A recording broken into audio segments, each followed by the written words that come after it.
All right. I've had the Origin for a few days. I've shot some rounds through it.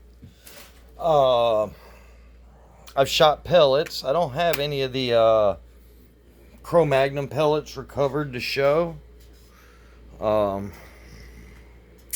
but I just wanted to do a quick review over of the Origin, the hand pump, and the magazines.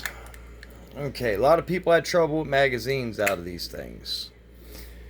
I haven't had any trouble out of these umarex magazines, actually. None at all. Other than one of my own mistakes. And that was when I went to load it. I rotated it. You're supposed to rotate this plastic, clear plastic, around that way all the way. Start loading your pellets back. You spin it back. I rotated the wrong direction, and then of course it wouldn't load a pellet. Here's some of the pellets I fired out of it. That's the H&N Hornets, 22.4 grain or 22.7 grain. Which one? 22.7 grain, right there. This, I actually shot 4 of them at a 1960s section of a MG midget made out of nice heavy gauge steel. 4 out of 4 pellets went right through that car body.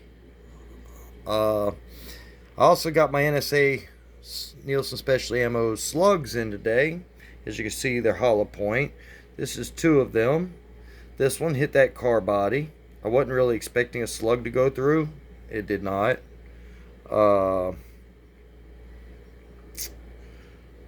But it sure mushroomed nice. You can see the diameter of the pellet, of the slug, what it originally was, what it turned into.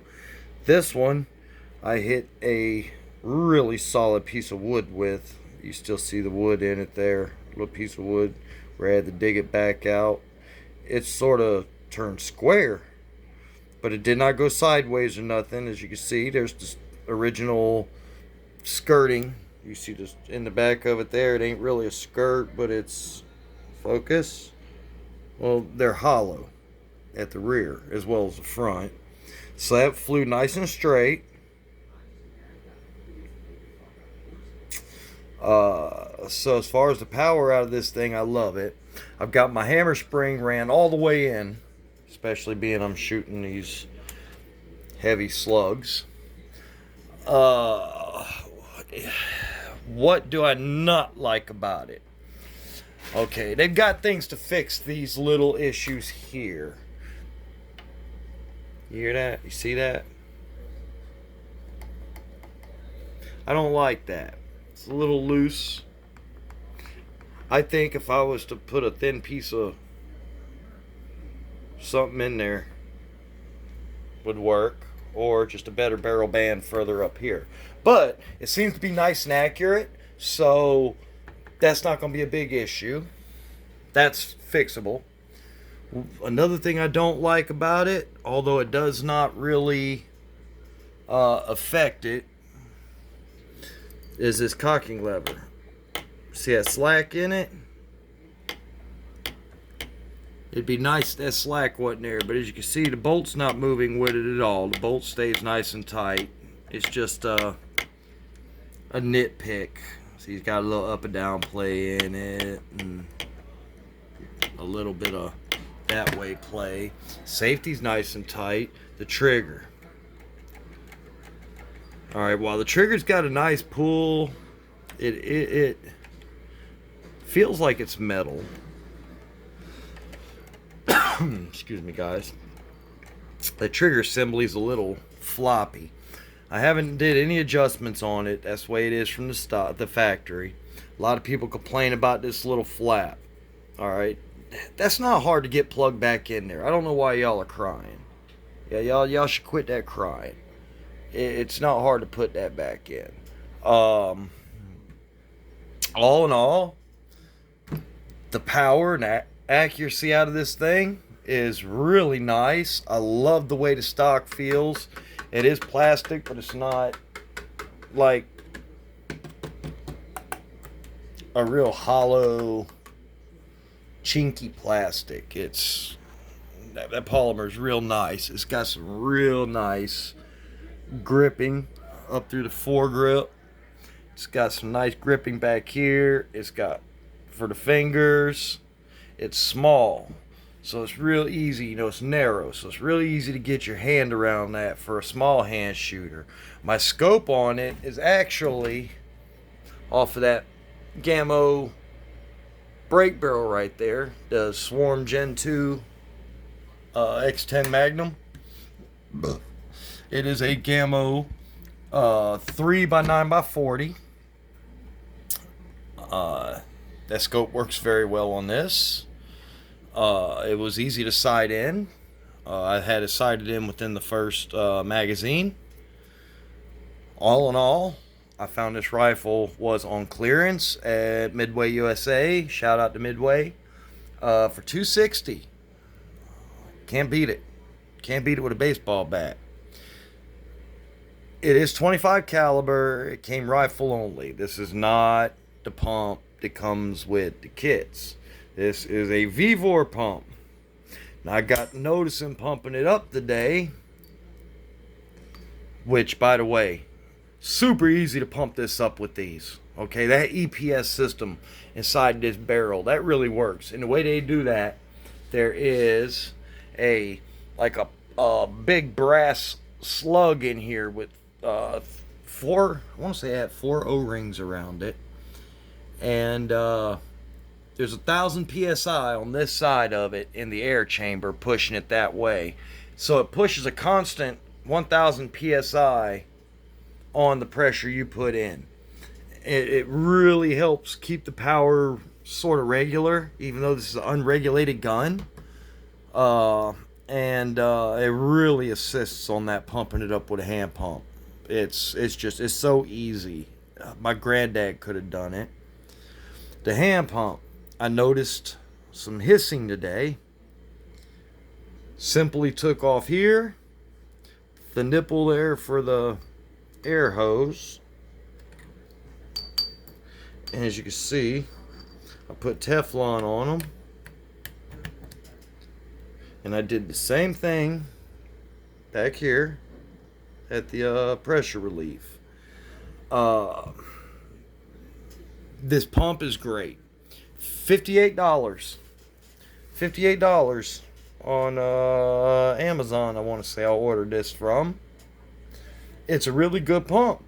When you get it, you want to tighten it there, here, there.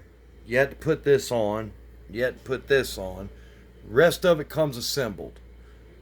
This nipple was already in. Just had to plug the air hose on it. Oh, another thing about the Origin. Uses a fill probe.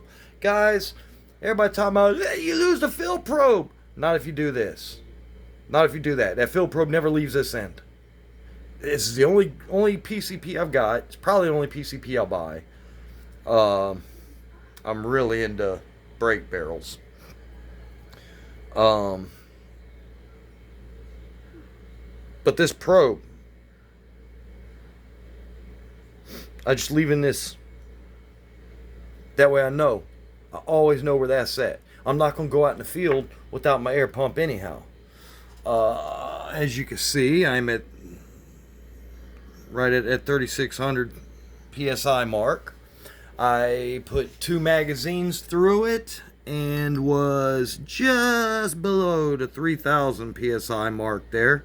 It literally took me pushing this in, closing that valve, and making 18 pumps to bring that back up. Now, a secret I found to pumping this, on that upstroke, pause for a second. That'll allow the air from these chambers to get into the middle chamber, and the more air you can get in there, the more air you'll move into the rifle at one time. So it's going to pump up quicker. It's going to be more efficient. So yeah, I mean, this is my gripe on the rifle. I really got no gripe on the hand pump. It'd have been nice. Well, it'd have been nice if they had already Tefloned or pipe doped them fittings, but that's no big deal. It was $58.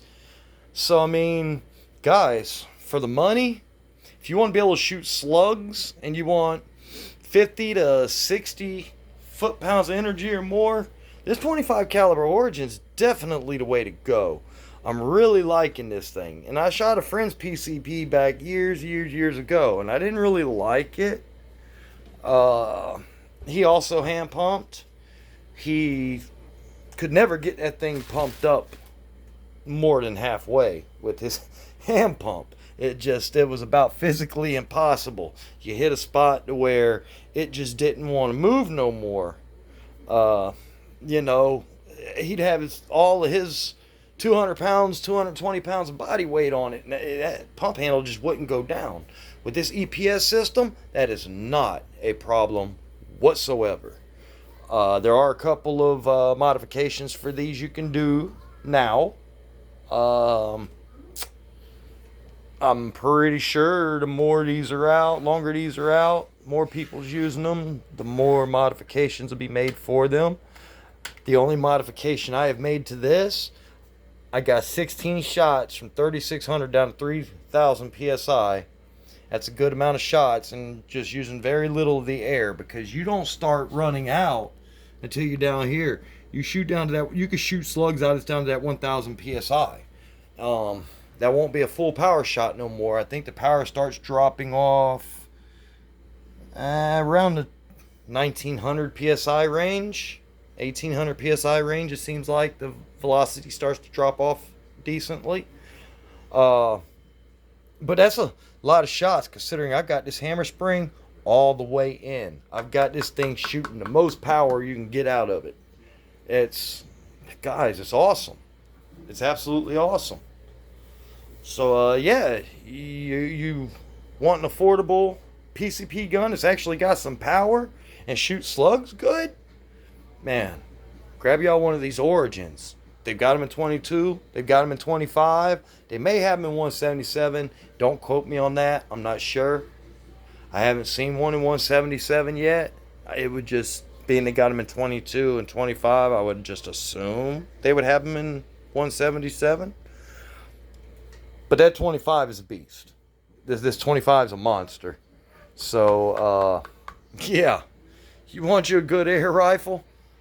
Guys, go get that. Go get that. If you're strictly into break barrels, you can't go wrong with neither one of these neither, especially this guy. It's 25 caliber. It's actually spring piston instead of gas ram.